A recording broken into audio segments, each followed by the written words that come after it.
घर्षण, फ्रिक्शन। घर्षण से हम भली भांति परिचित हैं। यह बल दो वस्तुओं के मध्य परस्पर गति का विरोध करता है।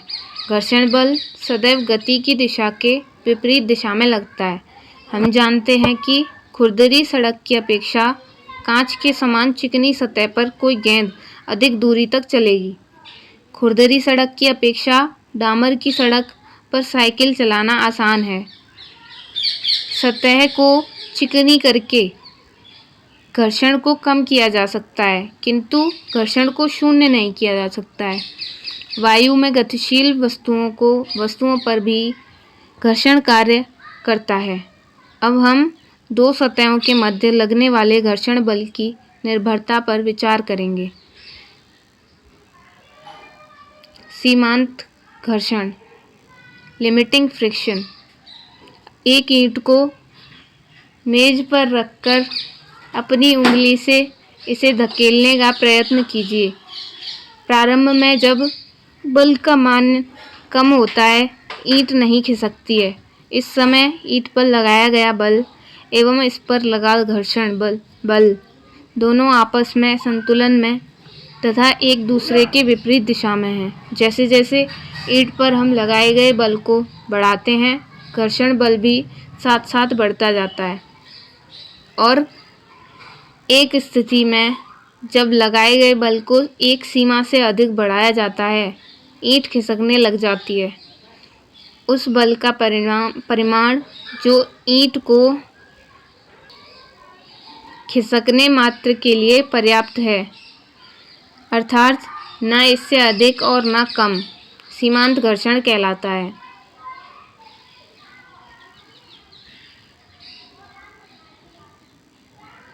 सर्पी घर्षण, स्लाइडिंग फ्रिक्शन।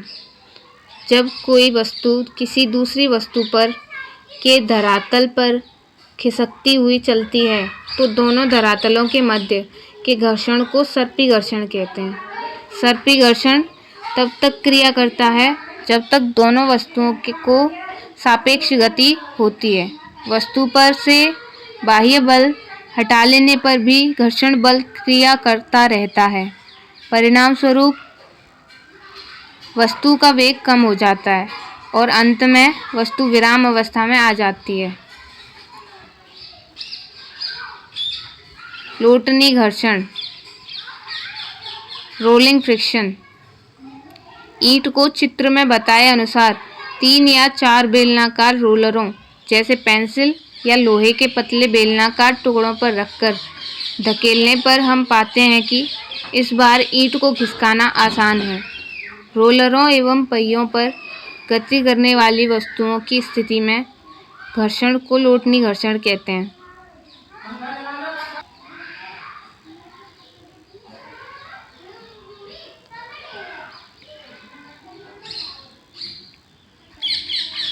दो समान प्रकार के धरातलों में लोटनी घर्षण का मान सर्पी घर्षण से कम होता है।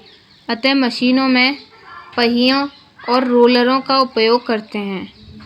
वायु एवं द्रव में गतिशील वस्तुओं पर घर्षण। वायु एवं द्रव में गतिशील वस्तुओं पर भी घर्षण बल कार्य करता है। यह घर्षण बल ठोस सतहों की तुलना में कम होता है। उल्काएं जब अंतरिक्ष से पृथ्वी के वायुमंडल में प्रवेश करती हैं तो इनके अधिक वेग होने से वायु के घर्षण के कारण अत्यधिक ऊष्मा उत्पन्न होती है और वे चमकने लगती हैं। अधिकतर पृथ्वी की सतह तक पहुंचने से पहले ही वाष्पित हो जाती हैं। तेज गति से चलने वाले वाहनों, मोटर गाड़ियों, वायुयानों और अंतरिक्ष यानों में वायु का घर्षण कम करने के लिए इन्हें विशेष डिज़ाइन का बनाया जाता है जिससे हवा का घर्षण बल कम हो सके। घर्षण का नियंत्रण। घर्षण सदैव दो सतहों के बीच गति का विरोध करता है। घर्षण के कारण मशीनों के गतिमान पुर्जे घिसते रहते हैं और गर्म हो जाते हैं, जिससे इन पुर्जों की क्षति होती है। हमें वस्तु को समान वेग से चलाए रखने के लिए घर्षण के निराकरण हेतु आवश्यक बल लगाना पड़ता है। घर्षण को निम्न विधियों द्वारा हम कुछ सीमा तक नियंत्रित कर सकते हैं। पहली विधि है, चिकनी सतहों में घर्षण कम होता है, अतः मशीनों के गतिमान भागों को बहुत चिकने बनाकर घर्षण को कम किया जा सकता है। दूसरी विधि है, वायु के कारण घर्षण कम करने के लिए मोटर वाहन, रेलगाड़ियों के इंजन एवं वायुयान विशेष डिजाइन के बनाए जाते हैं। तीसरी, लोटनी घर्षण सर्पी घर्षण से सदैव कम होता है, अतः मशीनों में घर्षण कम करने के लिए प्राय गतिशील पुर्जों के मध्य स्टील की गोल गेंदें लगा दी जाती हैं। इनको बॉल बियरिंग कहते हैं। साइकिल के पहियों में भी बॉल बियरिंग लगे होते हैं। बॉल बियरिंग से घर्षण कम हो जाता है, जिससे ऊर्जा एवं श्रम की बचत होती है।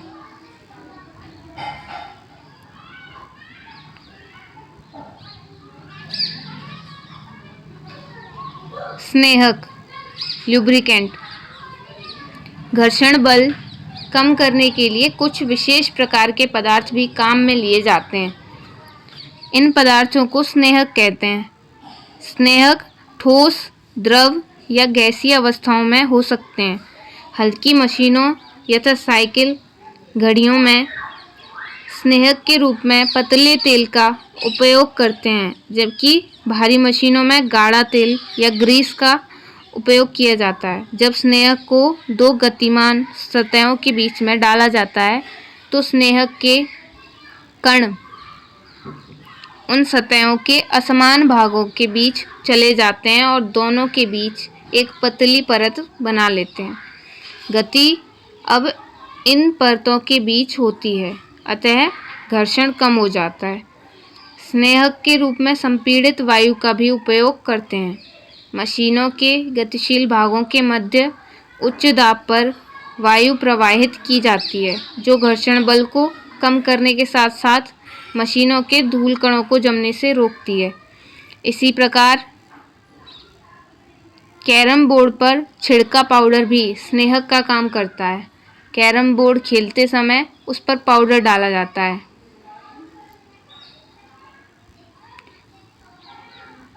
घर्षण की आवश्यकता।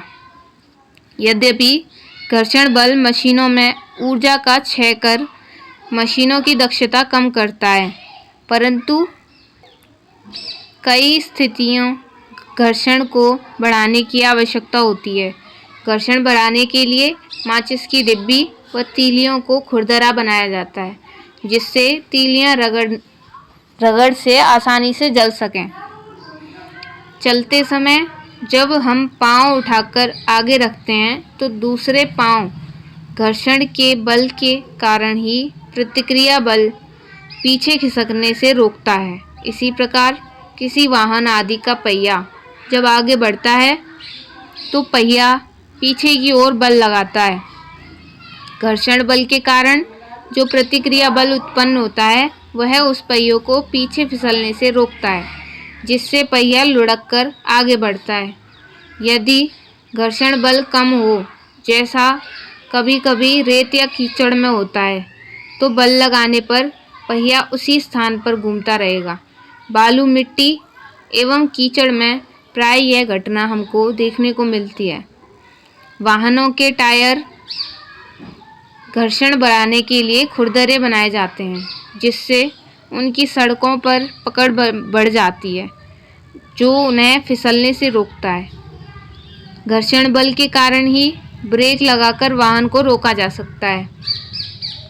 अब आप समझ गए होंगे कि जब हमारा पैर केले के छिलके पर पड़ जाता है तो हमारा संतुलन बिगड़ जाता है, जिससे गिरने की संभावना बढ़ जाती है। चिकने फर्श पर चलने में हमें कठिनाई होती है, इसका कारण भी घर्षण है।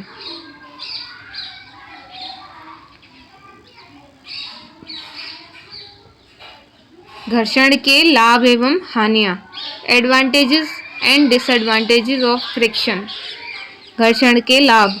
Advantages of friction. पहला लाभ है घर्षण हमें चलने में सहायता करता है। बिना घर्षण के फर्श पर चलना पर हम फिसल कर गिर जाएंगे। दूसरा लाभ है, सड़क पर पहिए के वाहनों को चलने एवं घूमने में घर्षण बल सहायक होता है। बिना घर्षण वाहनों को चलना या मुड़ना संभव नहीं होता है। तीसरा, घर्षण के द्वारा ही ब्रेक द्वारा वाहन को रोकना संभव होता है। चौथा, घर्षण के पट्टे या चेन द्वारा मोटर से मशीन को घूर्णन ऊर्जा का स्थानांतरण संभव होता है। पांचवा, किसी दीवार या लकड़ी आदि में कील या पेच घर्षण के कारण ही ठहरे रहते हैं। बिना घर्षण के हम पेन या पेंसिल को हाथ में पकड़ और उससे लिख नहीं सकते हैं। बिना घर्षण के रस्सी में गांठ लगाना या कपड़े बुनना संभव नहीं होगा। घर्षण की हानियाँ, डिसएडवांटेजेस ऑफ फ्रिक्शन। घर्षण के कारण ऊर्जा की हानि होती है। इस कारण मशीन की दक्षता घट जाती है। दूसरा, वाहनों के लगभग 20% इंजन घर्षण बल के कारण अधिक व्यय होते हैं। तीसरी हानि है, घर्षण के कारण मशीनी कल पुर्जों में घिसावट या टूट-फूट होती है। चौथी हानि, घर्षण बल के कारण मशीन में उच्च मात्रा में ऊष्मा उत्पन्न हो जाती है, जो मशीन की कार्यक्षमता में बाधा उत्पन्न करती है और उसे क्षति पहुंचाती है।